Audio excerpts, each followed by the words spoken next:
Hiya and welcome back to our tutorial. Today we're using a kit. It's one of our Shamrock table centres that's available on our website, and there's two different ones. There's this one and there's the other one over here, two different fabrics available. So everything is cut out there for you, and you've no excuse. It's a fairly quick one. So we just start by laying out our wedges and we put them together in groups of 4. So if we take 2 of them like that, and it's very important that this top edge matches. Center one doesn't matter quite as much, but you have to have your edges on the outside matching to keep it a full circle.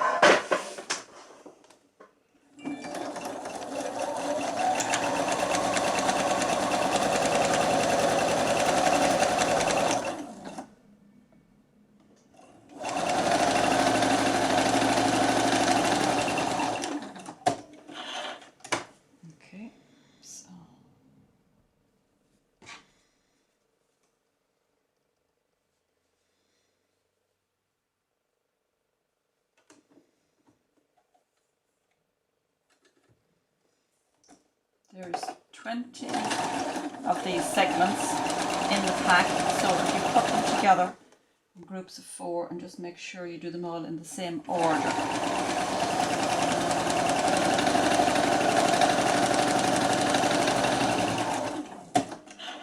Okay, so that's our 4 sewn together and pressed out,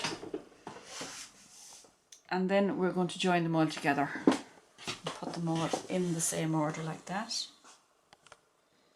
Okay, and the next one there, and we're going to make a full circle of it. Just remember, keep these edges matching around here. Center one is going to be covered, so it won't matter. Okay. Okay, now that is our top put together, full circle. Give it a good press. Sometimes it can be bulky there, so if it does, just take in a tiny little fraction in a couple of the seams if you need to, because you don't want it sticking up like that. You want it to keep nice and flat. So now we're going to put it onto the wadding, and you've got the backing fabric included in the kit, so that's it. And I've ironed it onto a piece of wadding, and I'm going to turn it over and put this on top of it. Now, and we'll iron that in place. This is actually iron-on wadding I'm using. It's just much easier and quicker for something like that. So we take that over to the iron and iron it onto the wadding, but iron it from the centre out so that you distribute any of the bulk out to the edge.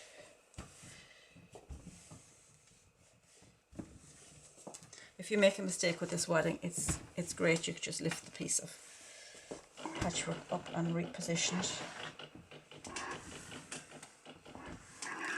No, that's going to hold there.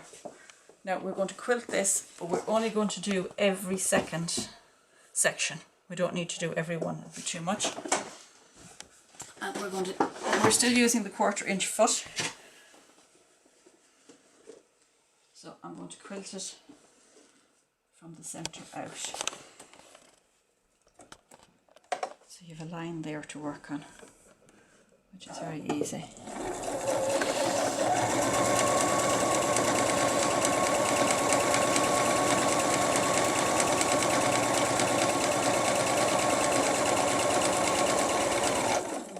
Come back in here.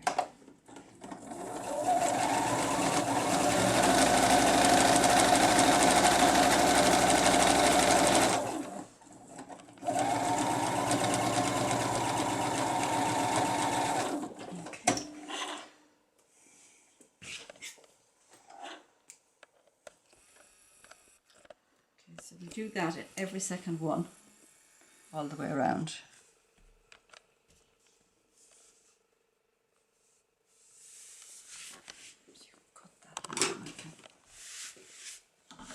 Okay, so now we have it all quilted and it's nice and flat. So we'll just trim it around here. Just trim it roughly for the moment. So we have to sort the centre of it.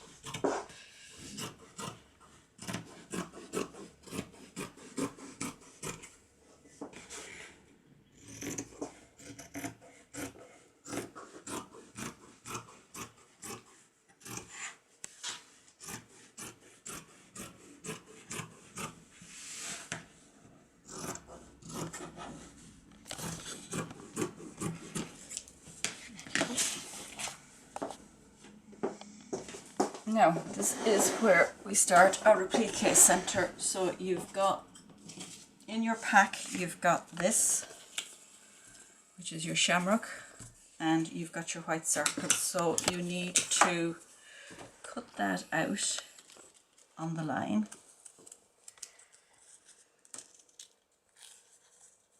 And then you peel the backing paper off.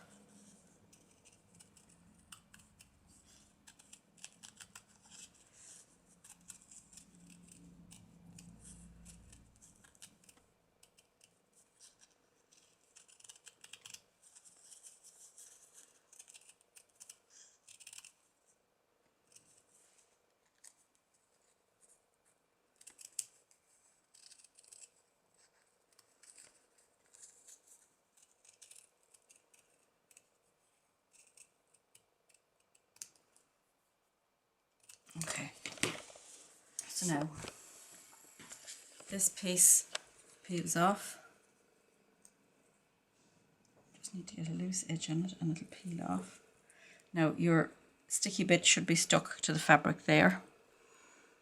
Mightn't, if it's not stuck properly, just press it again. I think that might need a second press.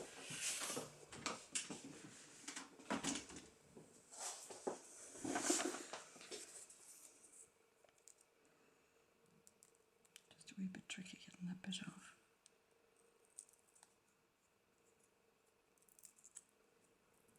There we go.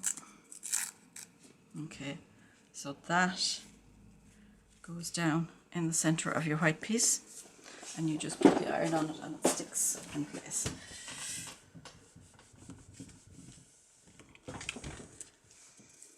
Now, this is where we start a new technique. This is our Replica. So we need to change the foot to something that you can see through. That's your open toe applique foot. So the center is open, you can see what you're actually doing. And we set our machine to a zigzag. So I'm going to go with 6 on that. And then you need to adjust it to the width. Your width needs to be, for something as small as this, you'd need about a 3, 2.5 or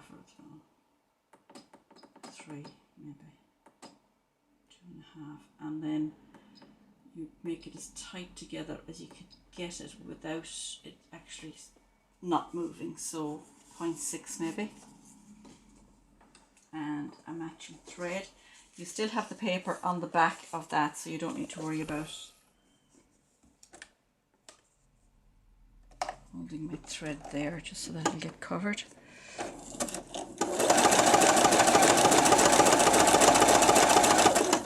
You can take it out of the way once it's caught.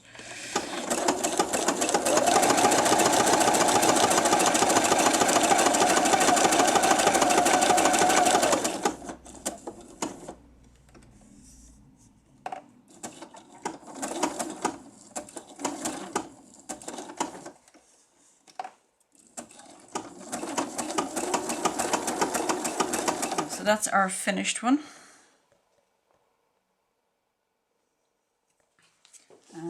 And just take the back off that.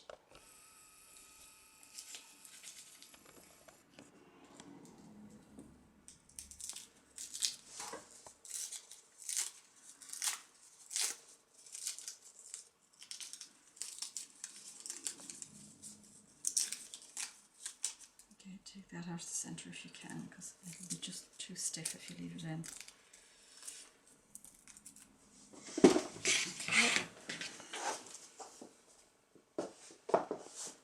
Take that, cover your hole, circle the center of it there, and just iron it in place.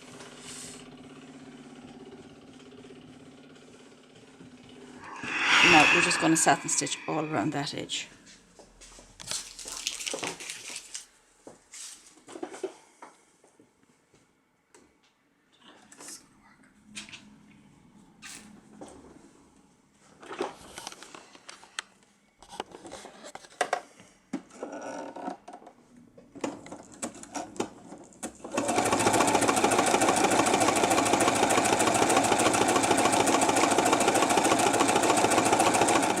got the satin stitch done right around the edge. That's it there, finished.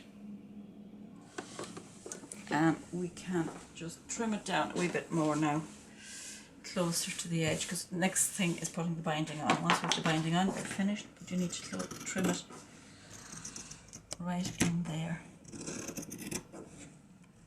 And any bumps that are in it, you can just take them out.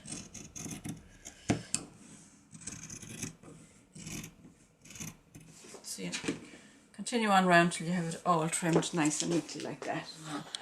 Now when you have that trimmed back fully, we have a lovely bias binding here, which is a cotton linen mix with a little crochet edge on it, and it is perfect for this. So you just slip it in there.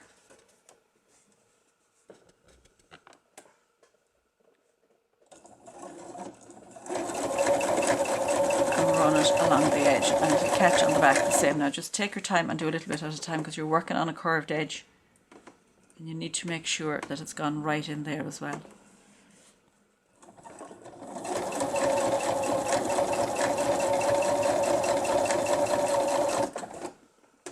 So that's it. That's what your binding is going to look like. So that's your finished one there. This kit is available on our website, thecraftandsewingbasket.ie, and you have everything included in it: your pre-cut wedges, your backing fabric, your wadding, the binding, and the fast to fuse webbing, and your replica pieces. And it's also available in 2 different fabric collections.